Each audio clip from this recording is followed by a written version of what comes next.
বিসমিল্লাহির রহমানির রহিম। আসসালামু আলাইকুম। সবাই কেমন আছেন? আশা করি সবাই ভালো আছেন। Welcome back to our another blog.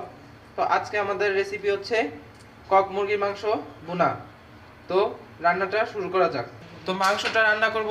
আজকে মাংসটা রান্না করব আলু দিয়ে। হলো আমরা আলুটা ভাজবো। তো আলুটা ভাজার জন্য হলো চুলায় কড়াই বসাই দিছি। এখন তেল দিয়ে দিলাম। তেলটা গরম হবে, তারপরে আমরা আলুটা ভেজে নেব।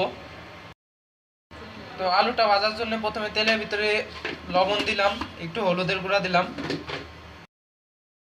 তো তেলটা গরম হয়ে গেছিল, এখন আলুগুলো দিয়ে দিছি। এখন আলুগুলো ভেজে নেব।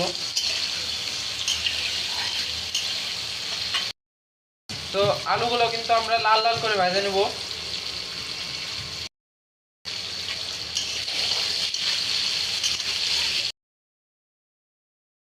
আলুগুলো ভাজা হয়ে গেছে, এখন উঠাই নেব। এখন আমরা এই আলু ভাজার তেলেই মাংস রান্নার জন্য পেঁয়াজ দিয়ে দিব।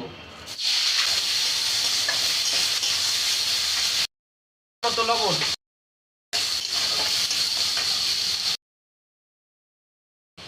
পেঁয়াজটা ভাজা হয়ে গেছে, এখন আদা রসুন পরিমাণ মতো দিয়ে দিব। রসুন দিয়ে দিলাম, পরিমাণ মতো আদা বাটা দিয়ে দেব।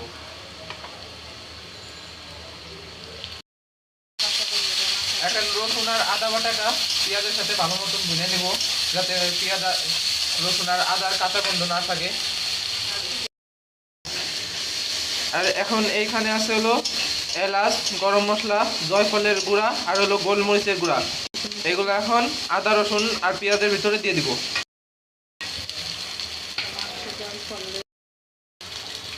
তো মাংসে জয়ফলের গুঁড়া দিলে মাংসের স্বাদটা দ্বিগুণ বেড়ে যায়। তো আম্মুর মাংস রান্নার সময় জয়ফলের গুঁড়া দেয়।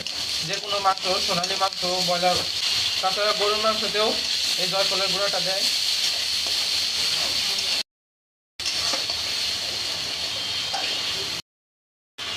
তো আপনারাও মাংসতে যে জয়ফলের গুঁড়া দিয়ে রান্না করবেন, দেখবেন মাংসতে আলাদা একটা স্বাদ আসে।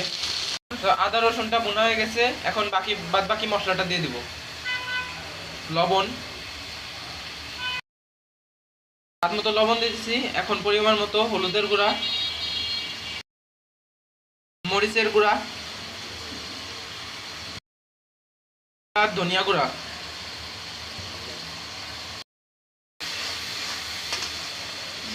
এখন মশলাগুলো ভালো করে কষাই নেব। তো আবার ভাইবেন না যে এত মশলা দিল। তো মাংসের তো পরিমাণ মতো মশলা না দিলে মাংস স্বাদ আসে না, মানে মাংস সেরকম স্বাদ লাগে না। এখন মশলাটা ভালো মতন কষাই নিব। অন্য পরিমাণে একটু পানি দিয়ে দিলাম।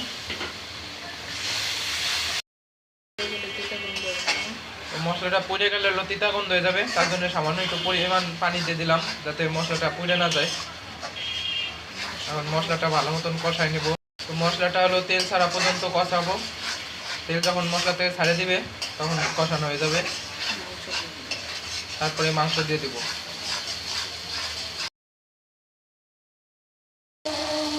দেখেন মশলাটা কত সুন্দর কষানো হয়ে গেছে, মশলা থেকে তেলও ছেড়ে দিছে। তো এখন মাংসগুলো দিয়ে দিব। মাংসগুলো কষাই নেব ভালো মতন।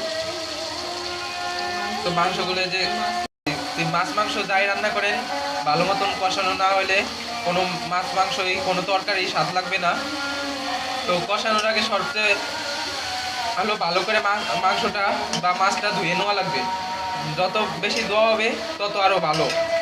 যদি মাংসটা ঠিক মতো নাই ধন, তাহলে তো সেই মাংসের গন্ধটাই যাবে না।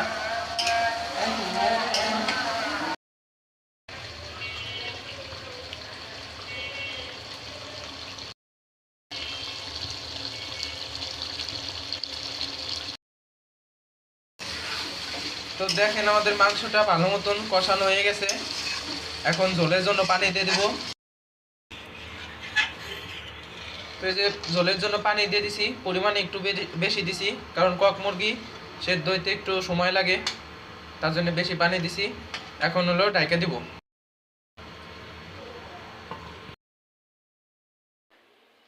তো মাংসটা রান্না হয়ে গেছে, মাঝখানে আর ভিডিও করি নেই।